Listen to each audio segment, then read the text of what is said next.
खुशामदीद।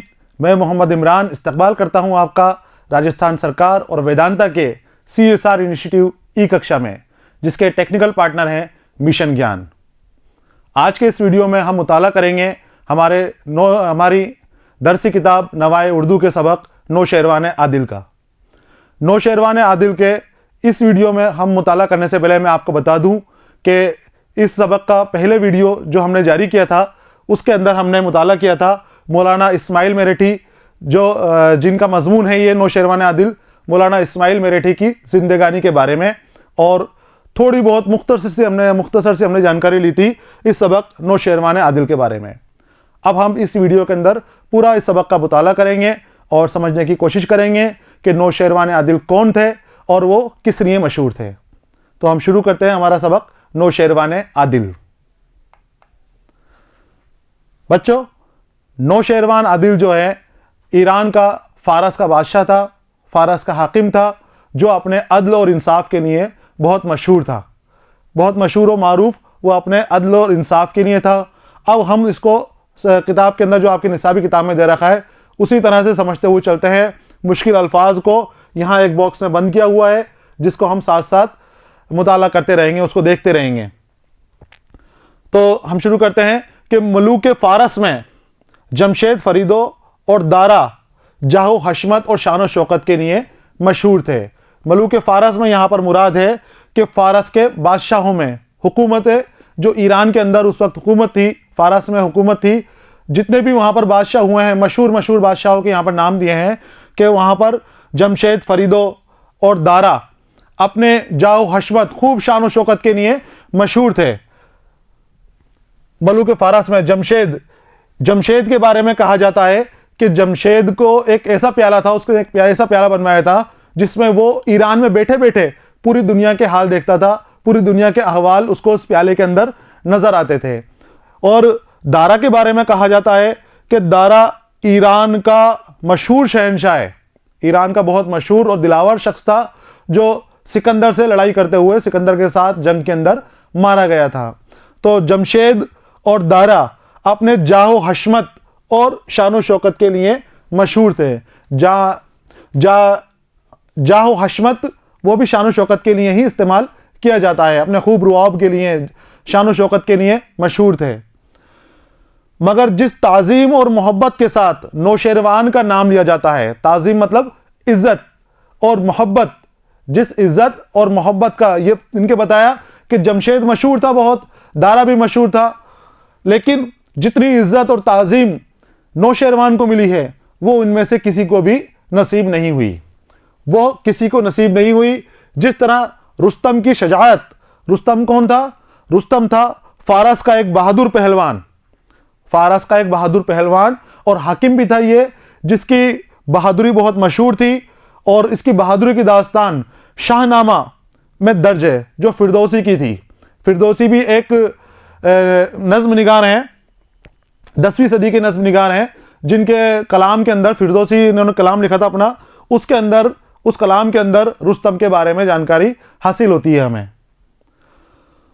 तो रुस्तम की शुजाअत यानी दिलेरी, बहादुरी, बहुत बहादुर इंसान था रुस्तम।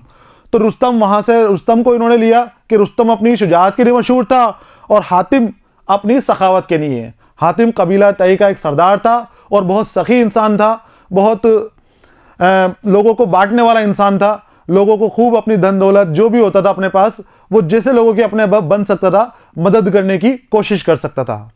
हातिम उनके लोगों की मदद करने की कोशिश करता था। तो कहने का माने ये है कि हातिम बहुत सखी था, तो हातिम की सखावत मशहूर है और रुस्तम की शुजाअत मशहूर है, दिलेरी मशहूर है। और कारून कौन था? कारून बच्चों मूसा अलैहिस्सलाम के जमाने के अंदर था। कारून कहां था? मूसा अलैहिस्सलाम के जमाने के अंदर। मूसा अलैहिस्सलाम के जमाने के अंदर आपके कौम में से एक शख्स था जो बहुत मालदार था और उसके माल का आलम यह था कि कई ऊंटों के ऊपर उसके माल की चाबियां चलती थी, इतना उसके ऊपर माल था। लेकिन उसका बहुत ज्यादा कंजूस था, बखील था। उसकी कंजूसी का यह आलम था कि 1 रुपया किसी के ऊपर वो खर्च नहीं करता था, इतना कंजूस था। और आखिर में वो अपनी सारी धन दौलत के साथ, सारे खजाने के साथ जमीन में गर्क हो गया था। कारून के बारे में यहां पर दे रखा है कि कारून हजरत मूसा अलैहिस्सलाम की कौम का बड़ा मालदार कंजूस शख्स था जो अपने माल के साथ जमीन के अंदर गर्क हो गया था। तो रुस्तम की शुजाअत, हातिम की सखावत और कारून का बुख्ल बहुत मशहूर है। इनकी शोहरत कहां है? शोहराए आफाक पर, शोहराए आफाक पर, यानी कि जहां भर मशहूर, मशहूर आलम, आसमान के अंदर मशहूर, बहुत हर जगह इनका नाम था अपनी इन चीज़ों के लिए, इनकी शुजाअत के लिए रुस्तम का, और सखावत के लिए हातिम का, और बुख्ल के लिए कारून का। लेकिन जिस तरह से ये मशहूर थी, और उसी तरह से नौशेरवान की अदालत ज़रबुल मिस्ल है। अदालत यानी इंसाफ करने का जज्बा, इंसाफ पसंदी, बहुत आदिल थे, बहुत ज़्यादा, इसीलिए आपके नाम के साथ आदिल जोड़ा गया है कि आप अदल पसंद थे। तो ज़रबुल मिस्ल है, यानी कि कहावत है, लोगों में कही जाती है आपस में। नौशेरवान का ज़माना आगाज़ इस्लाम से कुछ ही पहले था। जब इस्लाम का आगाज़ हुआ लगभग 1500 साल पहले के आसपास, तो उससे थोड़े साल पहले ही ये नौशेरवान आदिल का ज़माना था और इनकी यहाँ पर हुकूमत थी। इनकी हुकूमत के बारे में, इनके अदल इंसाफ के बारे में अलग अलग किस्से हैं, अलग अलग हिकायात हैं। हिकायात का मतलब मैंने आपको बताया था कि वो छोटी छोटी कहानियाँ जो हमें सबक देती हों, सबक आमोज़ हों। इन कहानियों में ज़्यादातर किसी जानवर, चिड़िया, परिंदे वगैरह की बोलियों की शक्ल के अंदर इंसान को नसीहत की जाती है। इन हिकायत के अंदर कभी किसी जानवर के ऊपर बात, आपस में बात करने को लेकर कर दी, किसी पेड़ों की आपस में बात करने को बता दी। तो हिकायत में ये सब ऐसी चीज़ें होती हैं, लेकिन ये सब के पीछे नज़रिया ये रहता है कि हमारी या इंसान की यहाँ पर इस्लाह हो सके। तो मौलवी निज़ामी की हिकायत के बारे में यहाँ पर बात कर रहे हैं कि मौलाना निज़ामी ने इस बादशाह की एक हिकायत लिखी है, जिससे मालूम होता है कि इब्तिदा में उसको रियाया परवरी की तरफ कुछ तवज्जो न थी और उसके मुल्क के हालात ख़राब और खस्ता थे। मौलवी निज़ामी की हिकायत लेकर आए हैं। ये कौन लेकर आए हैं? मौलाना इस्माइल मेरठी, जिनके बारे में हम पढ़ रहे हैं। ये मौलाना इस्माइल मेरठी का लिखा हुआ मजमून है। तो मौलाना इस्माइल मेरठी साहब किताब में लिखते हैं। अब ये मौलाना निज़ामी के किताब से इन्होंने कोट किया, और मौलाना निज़ामी क्या लिखते हैं अपनी किताब के अंदर वो आप सुनिए कि शुरू के अंदर मौलाना निज़ामी ने हिकायत बताई है कि शुरू के अंदर नौशेरवान जो था वो अपनी रियाया का बिल्कुल भी ध्यान नहीं रखता था और रियाया उससे परेशान थी। बहुत ख़राब हालात थे उनके मुल्क के। जब बहुत ख़राब हालात थे, खस्ता हालात थे, तो एक रोज़ नौशेरवान शिकार के लिए निकला। शिकार के लिए निकला और शिकार के पीछे घोड़ा लगा दिया अपना। घोड़ा दौड़ाते दौड़ाते बहुत आगे निकल गया। एक रोज़ शिकार के पीछे घोड़ा डाला और सिवाय वजीर के कोई उसके साथ ना था। वजीर यानी जो उसका मंत्री, खास आदमी बिल्कुल, जो उसके साथ रहता था हमेशा। तो उसने शिकार के लिए घोड़ा लगाया और घोड़े को दौड़ाते दौड़ाते बहुत आगे जंगल के अंदर चला गया, जहां पर उसके साथ कोई नहीं था। सारे उसके लोग पीछे छूट गए। अब रास्ते में उनको एक जगह कुछ वीरान गांव मिला। एक जगह, किसी जगह के ऊपर एक वीरान गांव मिला जो उसकी सल्तनत के अंदर ही था, उसकी हुकूमत के अंदर ही था। उस वीरान गांव की दीवार पर दो चिड़ियां बैठी हुई चहचहा रही थी। वीरान गांव की दीवार के ऊपर दो चिड़ियां बैठी हुई थी, वो चहचहा रही थी। तो बादशाह ने, नौशेरवान ने अपने वजीर से पूछा कि ये क्या बात कर रही हैं आपस में। वो चहचहा रही थी और चहचहाने को देखकर उसने जब सुकून में थोड़ा बैठे तो वजीर से पूछा कि चिड़ियाएं क्या बात कर रही हैं आपस में, ये एक दूसरे को क्या कह रही हैं। उसने वजीर से पूछा कि ये क्या कहती हैं। वजीर से पूछा कि ये क्या कहती हैं। तो वजीर दाना ने इस मौके को, वजीर दाना, दाना यानी अक्लमंद, समझदार, बात को समझने वाला, वकील दाना, अक्लमंद, होशियार, दानिशमंद। तो वकील दाना था, बहुत होशियार था वजीर।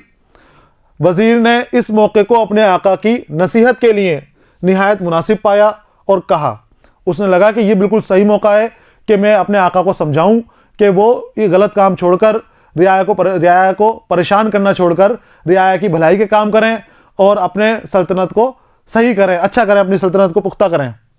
तो उसने पाया कि ये मौका अच्छा है कि मैं उनको बात बता देता हूं, अगर हुजूर गौर तामिल से सुने। अब उसने वजीर ने क्या कहा, नौशेरवान से, अपने बादशाह से कहा कि हुजूर पूरे गौर और तामुल, फिक्र के साथ, सोच के साथ, कि ऐसे नहीं कि ऊपर से सुन लिया और हाँ हो गई बात, उस बात के ऊपर गौर फिक्र करना कि क्या बात है, तो वो कहलाता है गौर तामुल। तो गौर तामुल से सुनिए, गौर तामुल से सुने और इबरत हासिल करें तो उन तायरों की गुफ्तगू बयान करता हूँ कि उससे सबक लें, इबरत हासिल करें। तो फिर मैं उन तायरों, तायरा यानी परिंदों, उन तायरों की गुफ्तगू बयान करता हूँ। तो अब वजीर ने उनके बारे में, परिंदे क्या बात कर रहे थे, तो उनके बारे में वजीर ने उनको बताया। क्या बताया? तो वजीर ने अब कह रहे हैं कि इन चिड़ियाओं ने आपस में अपने बच्चों की शादी की है।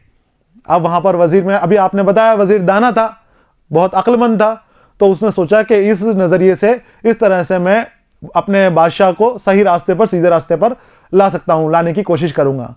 तो वजीर ने कहा कि इन दोनों चिड़ियाओं ने आपस में अपने बच्चों की शादी की है और एक उनमें से चाहती है कि वीरान गांव मुझको दे दे शादी के तोहफा बतौर।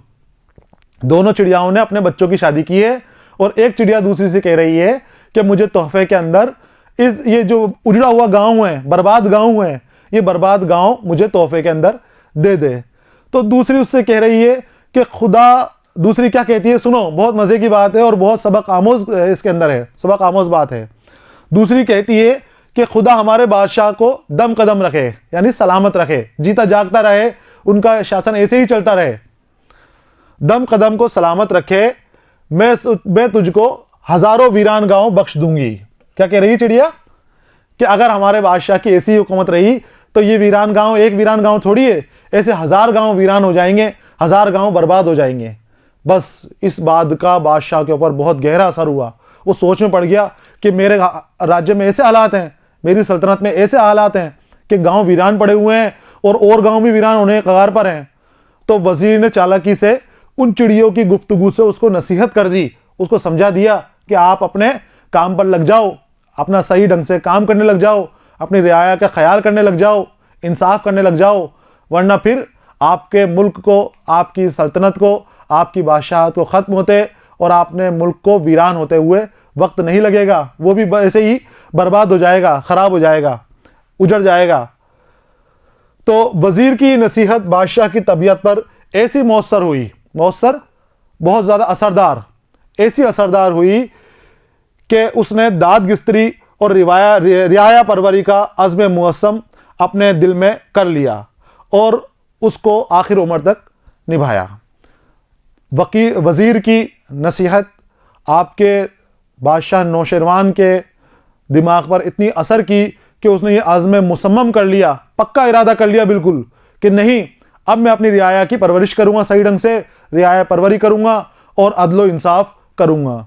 और उसके बाद उसने पूरी उम्र उस अज़्म को निभाया, उस जो पक्का वादा अपने अपने आप से किया था, उस पक्के वादे को निभाया।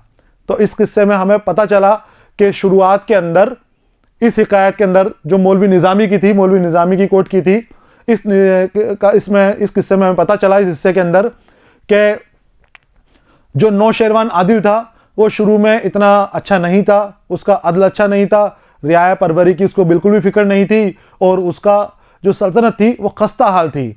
लेकिन उसका जो दाना वजीर था उसने उसको समझाया, उसने उसको बताया, चिड़ियों की गुफ्तगू के ज़रिए उसको समझाया कि अगर हम इसी तरह से रहें, हमने हमारी रियाया के ऊपर ध्यान नहीं दिया, हमारी प्रजा पे ध्यान नहीं दिया, तो फिर हमारे बादशाहत के, हमारी सल्तनत के हाल ख़राब होते जाएंगे और हमारा बिल्कुल उजाड़ और बंजर हो जाएगा। अब फिर आते हैं दूसरी हिकायत की तरफ। एक और हिकायत है इस बादशाह की, ये हिकायत है शेख सादी की। ये हिकायत किसकी है? शेख सादी। शेख सादी फ़ारसी के बहुत मशहूर शायर हैं, आपकी गुलिस्तान और बोस्तान बहुत मशहूर है और अदबी फ़िरक़ों के अंदर, अदबी हलकों के अंदर उसको बहुत ताज़ीम और इज़्ज़त के साथ देखा जाता है। तो दूसरी जो हिकायत बादशाह की ली है इस्माइल मेरठी साहब ने, ये ली है आपने शेख सादी रहमतुल्लाह अलैह की लिखी हुई है और आपकी किताब से ली है, जिससे साबित होता है कि वो अदबी अमूर में अदल के कायदों को मलहूज़ रखता था, कि वो अदबी अमूर में, यानी अदब से मुतालिक मामलात के अंदर, अमूर यानी अदबी अमूर, अदब से मुतालिक काम या मालूमात के उसके अंदर वो मलहूज़ रखता था, लिहाज रखता था इस चीज़ों के अंदर, अदब और इंसाफ का, कि वो इंसाफ पसंद था। तो इस हिकायत से पता चलेगा कि वो कितना इंसाफ पसंद था।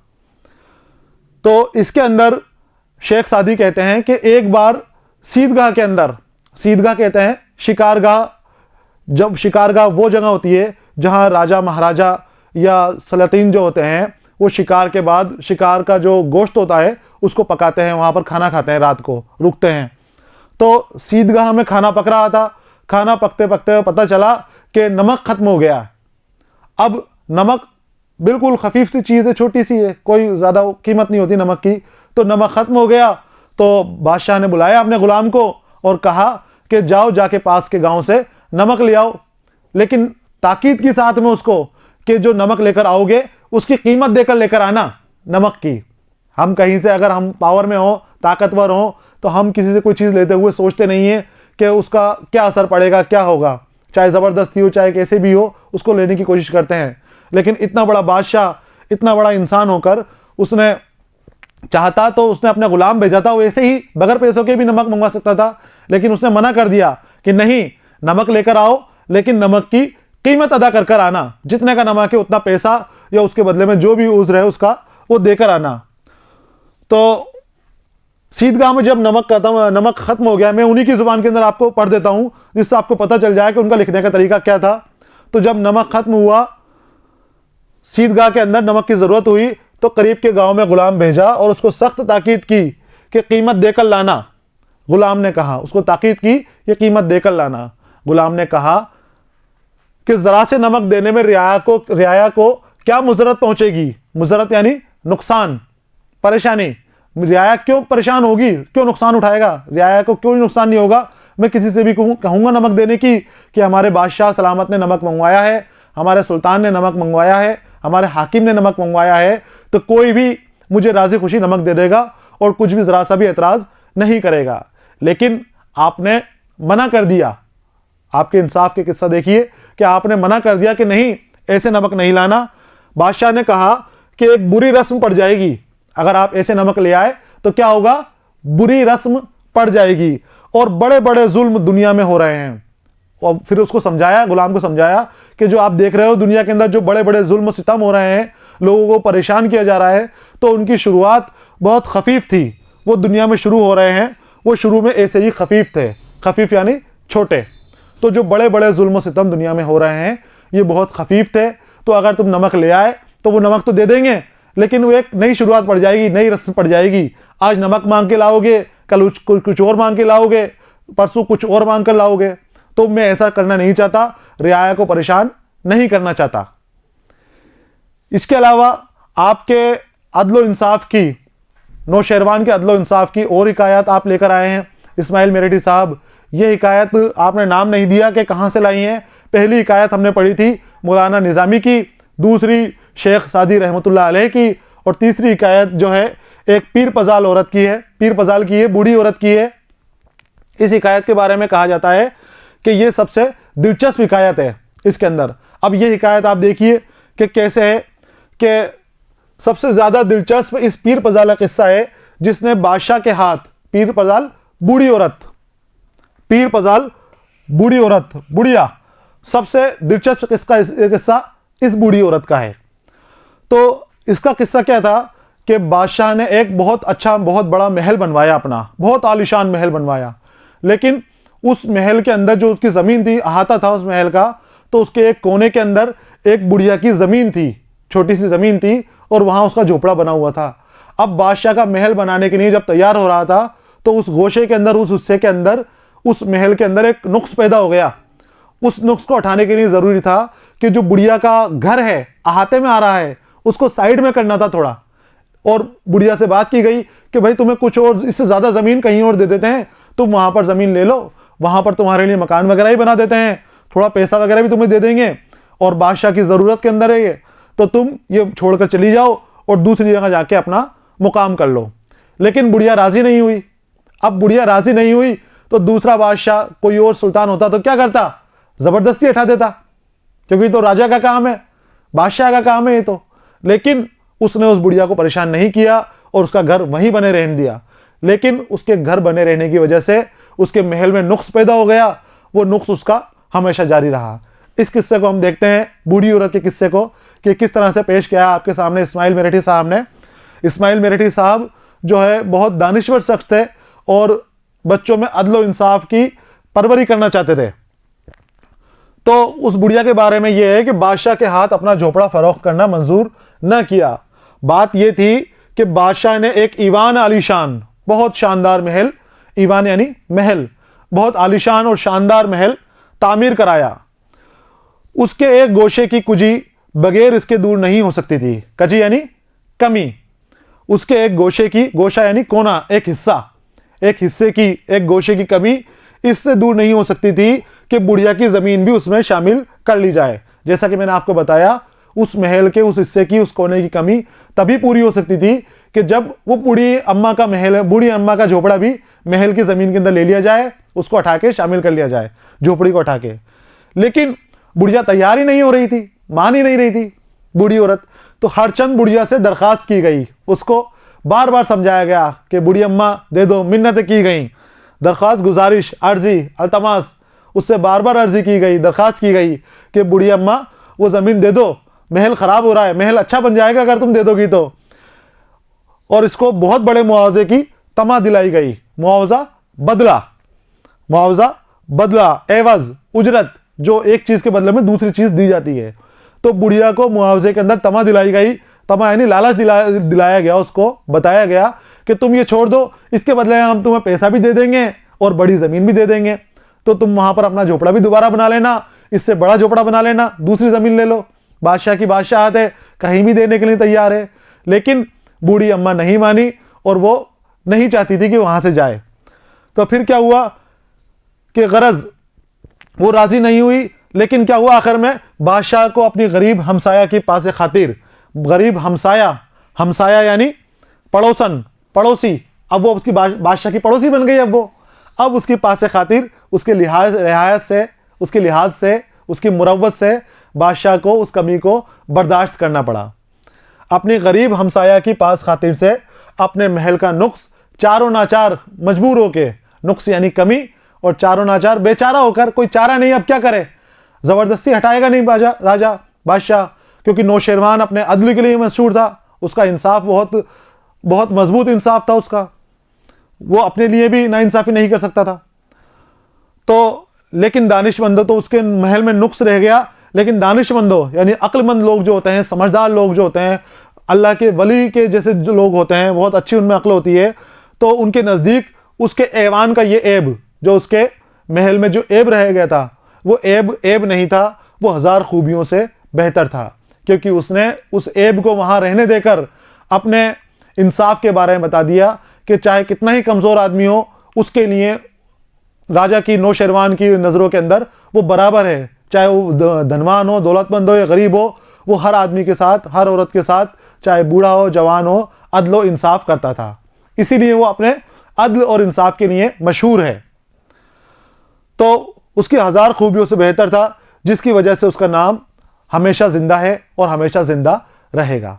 तो ये था बच्चों हमारा सबक नौशेरवान आदिल, जिसमें हमने बहुत सारे शख्स के बारे में, अशखास के बारे में जानकारी हासिल करी, ईरान के सलातीन के बारे में जानकारी हासिल करी।